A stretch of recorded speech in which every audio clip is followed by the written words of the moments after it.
It is Locked On Jazz for the 21st of March. The Utah Jazz defense dominates a weekend sweep of the Clippers and Knicks. Jordan Clarkson is playing to a sweet tune right now. We'll tell you what changed in his season around the 1st of January. Who are the Brooklyn Nets the Jazz play tonight, and what is the impact of the losses by Dallas, Denver, and Golden State? It's all coming up on this edition of Locked On Jazz. Pow.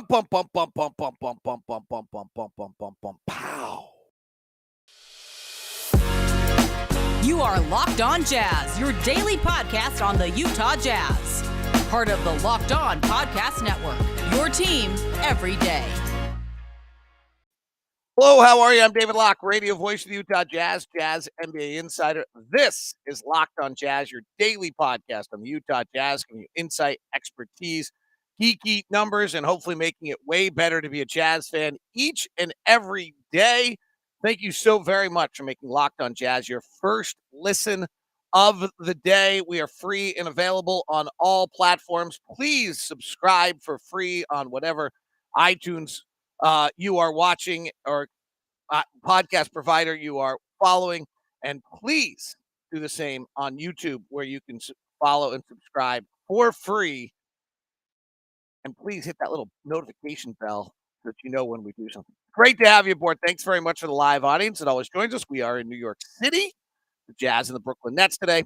The Jazz defense the last two nights has been as good as it's been all season long. In fact, if you go back, the Jazz best defensive performances of the season, the Thunder in game one was the third best performance. The Kings in game two was the seventh best performance. The fourth best performance was in the fourth game of the year against the Rockets. And then they had their best performance shortly thereafter against the Philadelphia team, who I can't remember if that team didn't have Embiid that night, but the radio. The last two nights have been both holding their opponents under a point of possession while having offensive ratings over 120. In fact, our offensive rating has been over 120 in 4 of our last 5, and 5 of our last 7 games, and 6 of our last 9 games, and 7 of our last 11 games, and yes, 8 of our last 13 games, and yes, 9 of our last 15 games. We've been basically alternating brilliant offensive performances here with the number one offense. But the defense in the last 2 games, to me, is the story. The defensive rating against the Clippers was a 92.7. The defensive rating against the Knicks was a 99.7. It was probably got a little loose there in the fourth quarter. But those were defensive dominations by the Utah Jazz. Flawed Knicks team with no spacing, and it allowed the Jazz to have a completely dominant defensive night yesterday. And that's pretty great.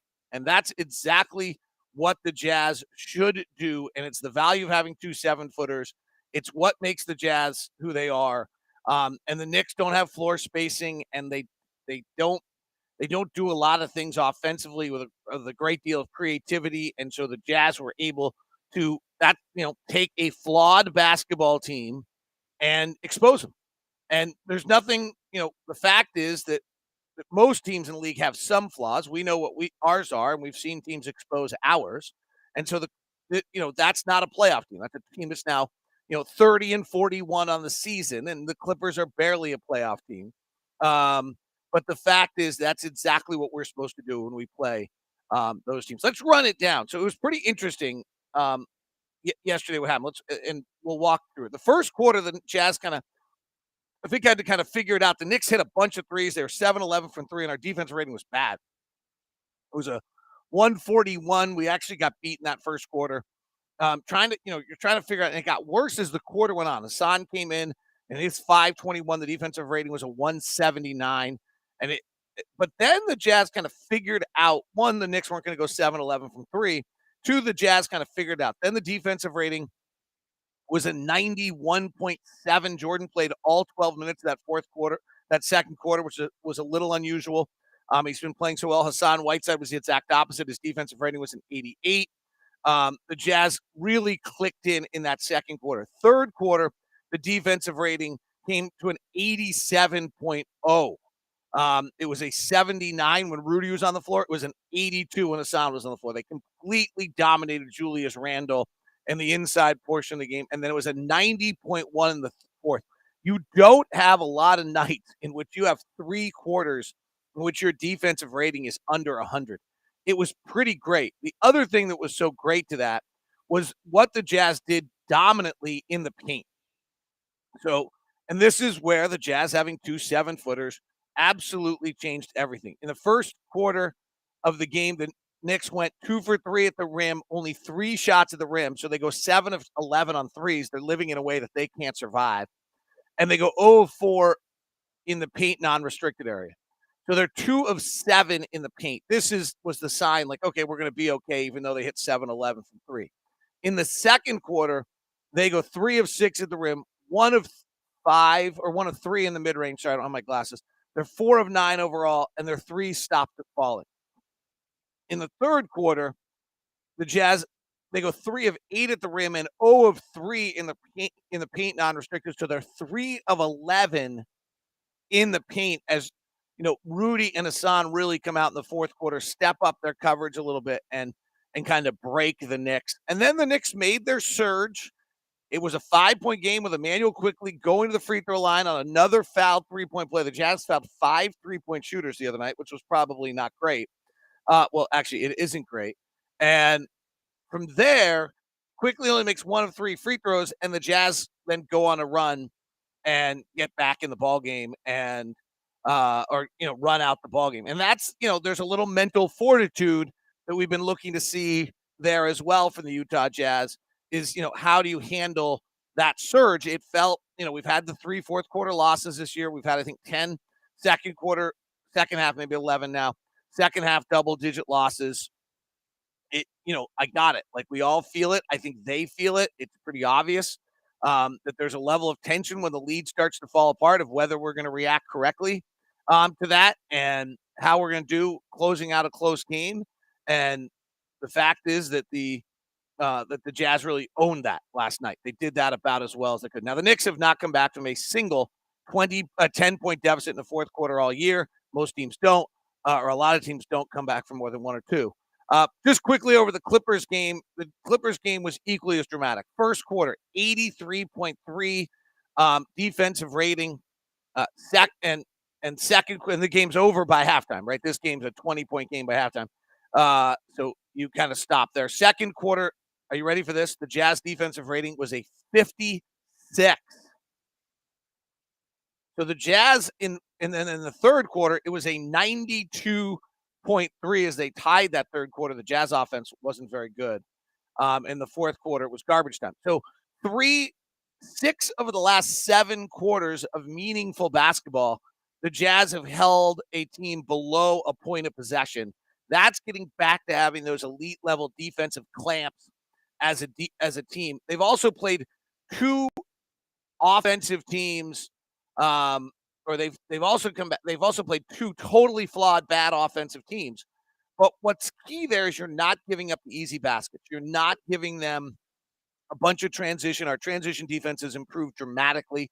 You're not giving them a bunch of free throws. You're not letting them get to the rim. You're doing the things you do, and then you're exploiting their flaws, right? Those are 2 bottom half defensive teams. And now when we play Charlotte and we play Brooklyn and we play Boston and we play Dallas, and we're going to see elite level offensive teams here and see but we've made inroads there because we haven't had great defensive nights against some bad offensive teams this year. So that to me is the story of the weekend is defensive domination, elite level defensive quarters, great rim protection, denying the rim, and then not allowing, and then when they are getting into the paint, not allowing them to have looks. The story, obviously, with those kind of defensive ratings is the same on the Clippers.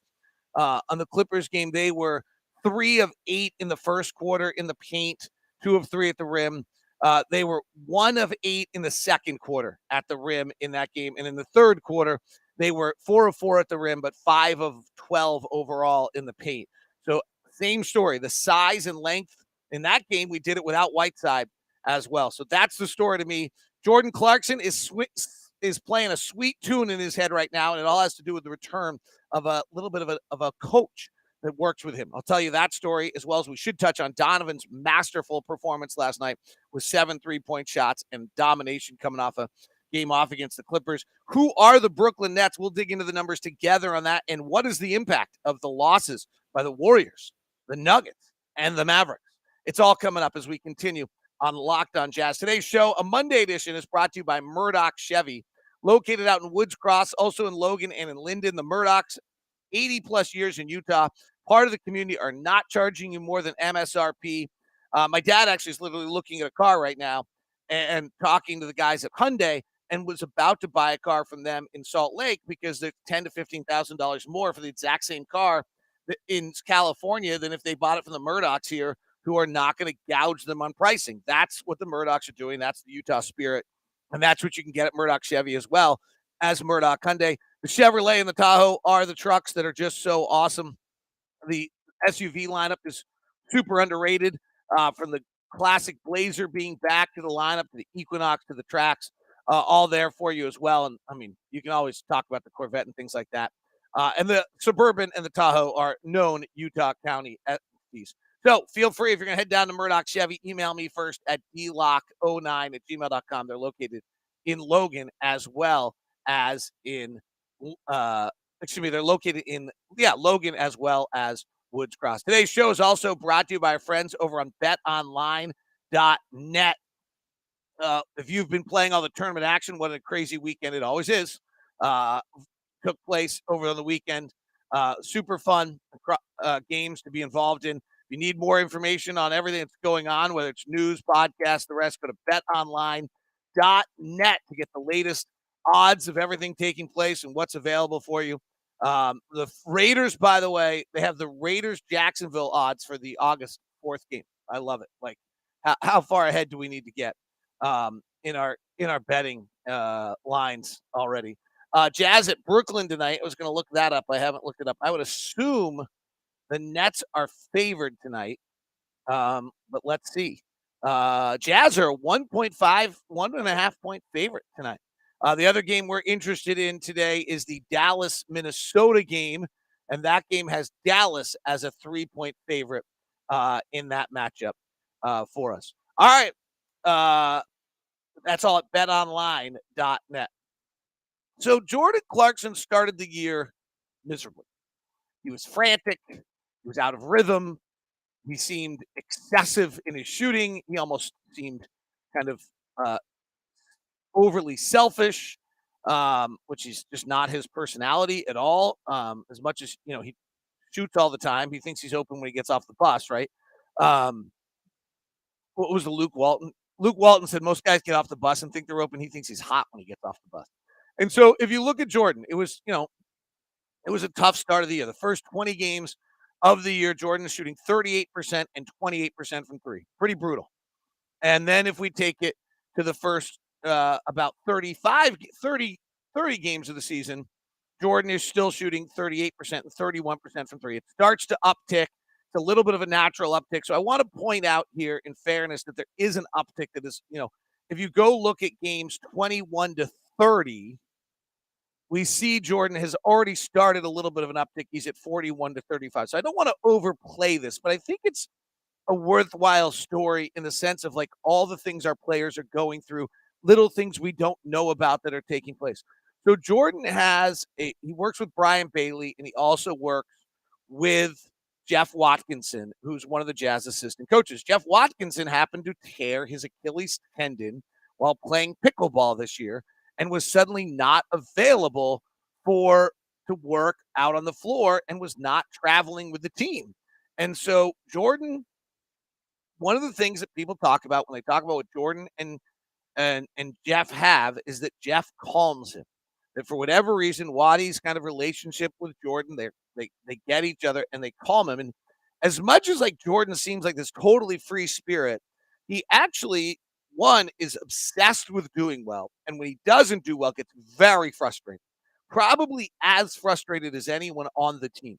So as much as he seems like this chill guy, there's a level of greatness that he's trying to achieve every night that when he doesn't get it, he can get a little off kilter. The other aspect of him is he's actually very like patterned in his life. Like that's his calmness, is that pattern in his workout structure of how he does things. And Waddy does a lot of that stuff with him.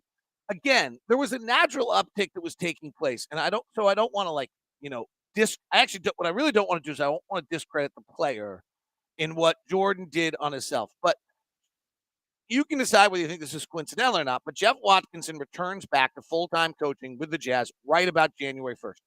Since then, Jordan Clarkson is shooting 46% from the floor and 34% from three, and back to about 89% at the free throw line and averaging 17 points a game. And that's where the Jazz, they have the miserable January where Jordan actually has to carry the load a little bit with um along with that of Mike Conley. And then when February, when everyone gets back, Jordan, since then, he's at 48% from the floor. His three is not as good. It's only at 30%. His free throws at 39. And he's actually at 18 points a game since February in those 18 games, the Jazz that he's played. And by the way, just little things, despite what feels like a up and down stretch of losses. And every time we lose our mind. I do too. We're 13-5 when Jordan's played since February 1st. He did not play the second, third. We won both those games. We're 15-5, since the beginning of February, and maybe have like maybe don't need to be quite the panic level that we've all been at all the time, including myself. I'm not putting that on you. I'm taking that. So I think I think it's worth kind of jumping out and pointing out that here you got a guy who gets his coach back, gets his comfort zone. Brian Bailey works with him now a lot. Brian was with Joe Ingles before. The Jazz have multiple coaches working with players, but Jordan is clearly kind of back into his rhythm, and it's super important for who the Jazz are. Over the last 10 games, I think if we look at Jordan and what he's done, you'll see that it's even getting better. Like he really just is in a beautiful rhythm as a player right now. And he's shooting 49% from the field over the last 10 or 11 games, 31% from three. The catch and shoot three is still kind of eluding him, but he's, actually taking fewer and fewer shots as threes. The last 3 games, he's only taken 5 per game. He's only 4 of his last 15, but he's taken 18 shots a night. He's now taking just 5 of them as threes. You go back and look at the beginning of the year, when he was just kind of off kilter, it was 11 of 16 shots on the way to a 6-16. He was 5 of 19 on 3 of 9. He was 0 of 7 on the way to a 6 of 17. He went 1 of 13 against Sacramento, taking 11 threes in that game. Went 3 of 9, took 6 shots as threes. Went 2 of 13, took 11 shots as threes. So he went 3 of 14, took 10 shots as threes. So you can see him just kind of changing his game a little bit and playing with a calmness right now. That's a bit different. Donovan was obviously brilliant last night. Back at it. I mean, the guy's just a stud. He's been great. 20 or 30-point game of the year. And I thought he came out trying to distribute and do some things of that sort. And then kind of took over the game when it was available to him. And he had Hernan Gomez and he had Nickeil Alexander-Walker out there both playing. And I think that he is I thought he was really trying to get them involved along the way. Alexander Walker had a tough night, but I will share with you, as I left, I went on a morning walk this morning in New York to watch the city wake up. And as I was there, he was leaving with actually Jeff Watkinson to go work on shooting at the local, I think he was going to the Players Association gym this morning to get some shots in before they have their team meeting to go over Brooklyn. So Alexander Walker continuing that Breakfast Club work that you have.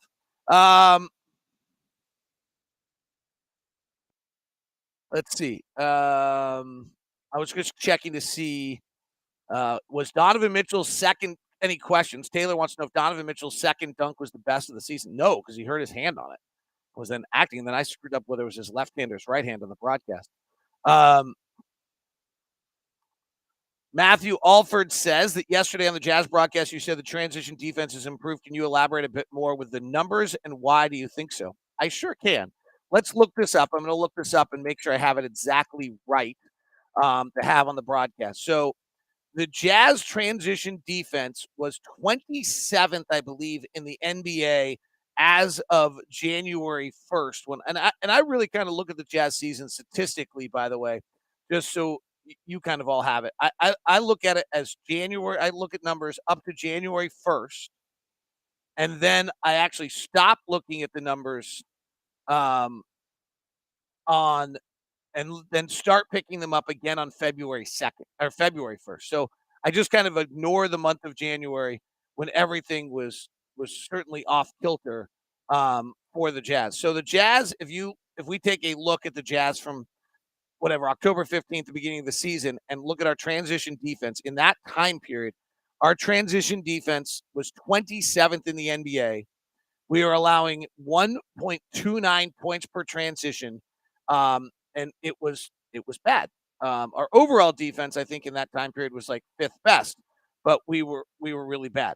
So if we now go look at it as February 1st to today, and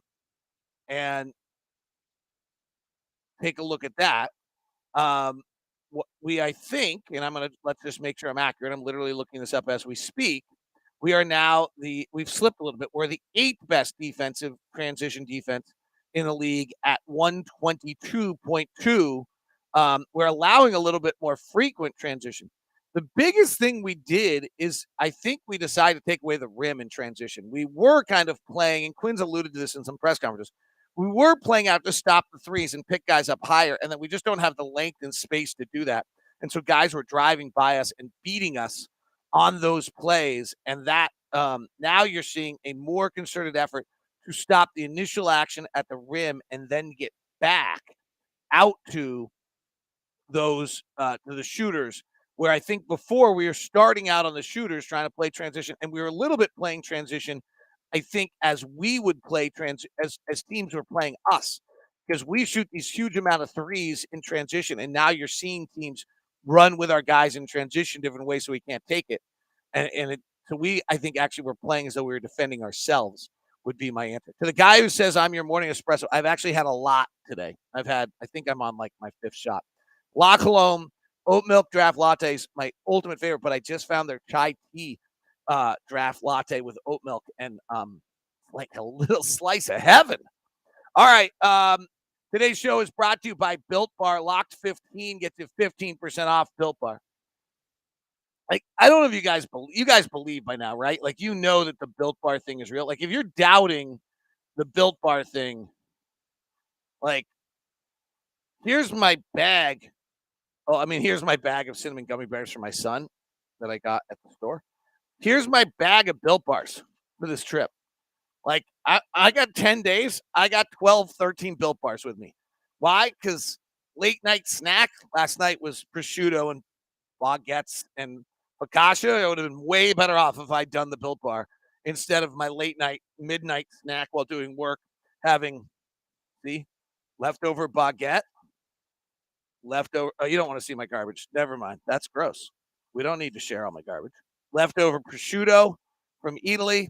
It's all at Built.com. This is an ad that Built Bar didn't expect. Mixed box includes the puffs. Now you can get just a Puffs milk box, the protein-infused marshmallow there for you. 15% off with Locked 15. 130 calories, 2.5 fat grams, 4 net carbs, 4 sugars, 17 grams of protein. It's Built.com. Use the promo code LOCKED15. Who are the Brooklyn Nets? So no Joe. So tonight the team the Jazz will be playing has no Kyrie Irving, who is out because he can't play in Brooklyn. No Ben Simmons, who's actually dealing with, I guess, a back injury they reported as well. He was actually staying at our hotel. We saw Ben just the other day as we were all boarding the hotel. He was coming in with a friend and boarding. No Joe Harris. So the Nets for the season are plus 0.3. When they have Kevin Durant on the floor, who missed a ton of games also, right? So when Kevin Durant plays this year, the Brooklyn Nets are 29 and 15. Okay, that's probably the single most important number out there. When they 29 and 15, so this is not a 500 team, and the numbers match this. When Durant's on the floor, they're a plus 6.1. Then you start to kind of have to like dig in a little bit. So Kevin Durant with no James Harden, no Joe Harris, no Kyrie Irving, they are for the season, They were a plus 6.1 just with Durant on the floor. They're actually a plus 9.0. What? Yes, somehow when you take Harden off, Joe Harris, their great sharpshooter, and Kyrie Irving off, they get better. I don't know, but when I prepped that last night, I was like, what? They're a 120 offensive rating with Durant on the floor without any of those guys. And their defense isn't bad. Now, if you take Durant off the floor, and so now you don't have Harden, who's been traded, Harris, who's their best shooter, Kyrie, who's it, and no Kevin Durant, they're minus 10.3. And that's the story to the game tonight. Can the Jazz stay even with Brooklyn in the minutes in which Durant's on the floor, or at least somewhat reasonable, so that any minute Durant goes off the floor, the Jazz crush the Nets? Now, Durant's playing 37, 39, 42, 32, 30. So there's not going to be a lot of time in which you get that. Since Durant's come back, the last 8 games, they are 5-3 with losses to Miami, Boston, and Dallas. Wins against Charlotte, the blowout win of Philadelphia, the Knicks, Orlando, and Portland. A little hard to tell really what they are at this point. My doorbell's ringing here, which is weird. Maybe they're telling me I'm too loud because they've been so excited. Let me check. I'll be right back.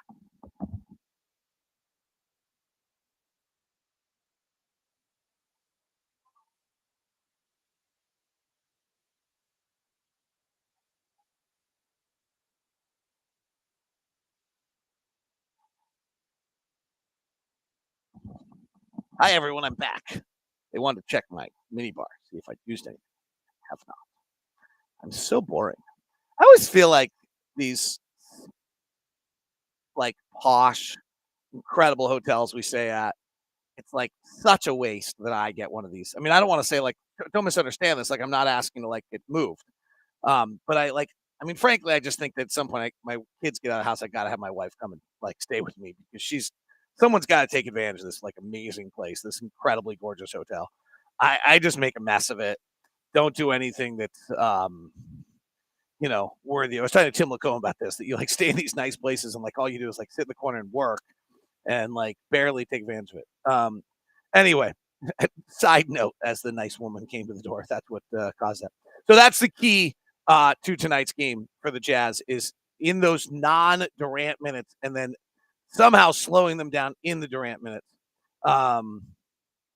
They are really, they're really good. Few questions. Love Hernan Gomez's hustle. His game reminds me of Adam Keefe. Adjusted today's style play. I agree. I think he just plays the game really, really well and correctly. Here's a crazy one. If Bogey comes back tonight, I don't think he plays.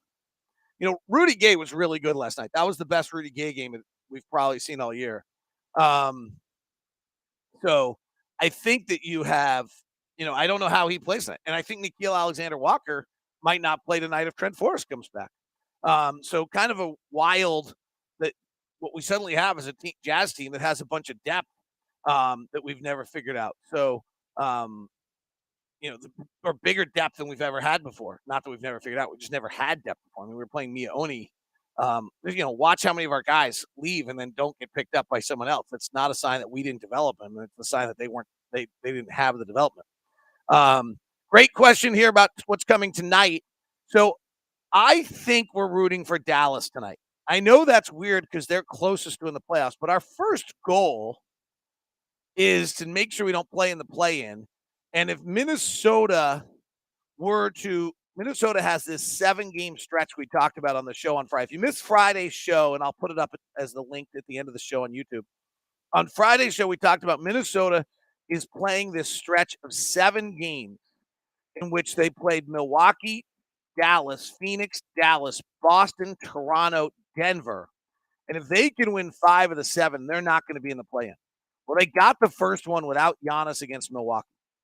Tonight is according to when we did this, 5:38, this was a 37% game for them. Dallas and Minnesota play again in like 4 days. So I actually think we want Dallas to win today and Minnesota to win on the next matchup, assuming Minnesota maybe loses to Phoenix in the middle. But we need Minnesota to actually lose some games because our first and primary goal is to not end up in the 7th seed.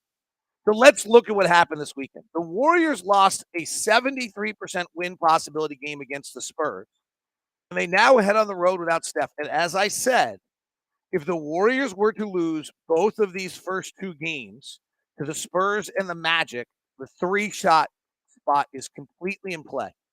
They are going to not be favored against the Heat, the Hawks. They'll be favored against the Wizards, not against the Grizzlies, maybe not against the Suns, maybe not against the Jazz, the Kings. They will be against the Lakers, the Spurs, and the Pelicans to close out the season. There's a real chance the Warriors could slip out of 3. And the Warriors at some point won't care because they'll just try to get their players healthy. So 3 is in play, particularly if they lose tomorrow night to the Magic.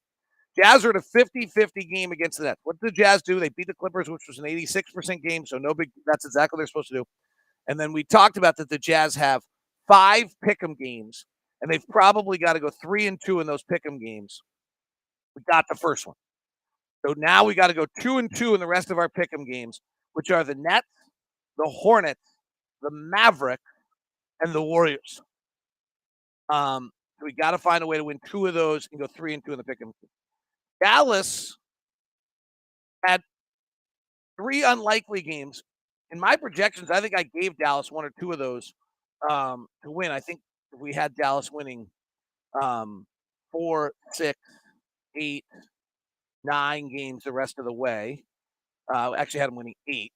So I may not have given them any of the unlikelies. I think we gave them 4 certains, 2 of their should-haves, 2 of their pick'ems. That got them to 8, and that was their 8 wins the rest of the way. So the big losses by Dallas, they lost to Philadelphia and the Hornets.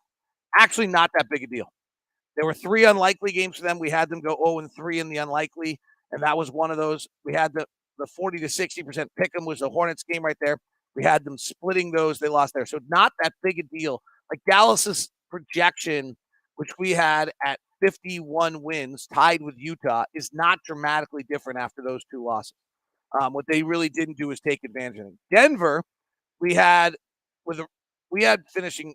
I have Denver, finishing I think at 4th with a chance to go, and then the Jazz and Dallas at 5th and 6th, with the Denver winning 10 of their final games.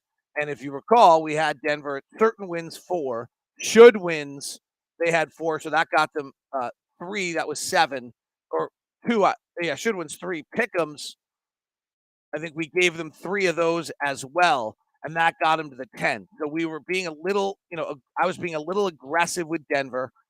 They're giving it an extra. Well, Denver won their first pick'em, but lost their second pick'em game to Boston. They got blown out. It's not that big a deal unless if they drop another pick'em game. Otherwise, they just are really favored in their last 2 pick'em games are against the Hornets and where is their other pick'em game?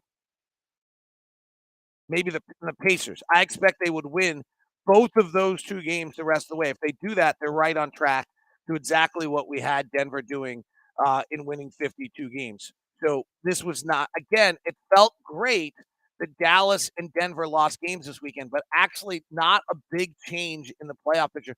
The one that is significant is Golden State losing that game last night, and this is beginning to open up the 3 seed for Golden State. In fact, the way I projected Golden State, they had no certain wins. They had 3 should wins. We gave them 2 of the 3.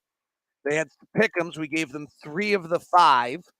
So that was 5 wins. They had 1 unlikely win. That was 6 wins the rest of the way to get them to 53. Well, they just lost that one pick'em game, that one game that was in the 73 should wins area that we gave them 2 of the 3 games. It will be interesting to see if they actually win 3 of their 5 pick'em games the rest of the way. So Golden State could very easily end up in the 51 win area before we're done. All right. That is Locked On Jazz. Thanks very much for tuning in. Hope you have a wonderful day. Thanks for tuning in. If you want to get more of that playoff depth, that was Friday's show, and hopefully you'll enjoy it.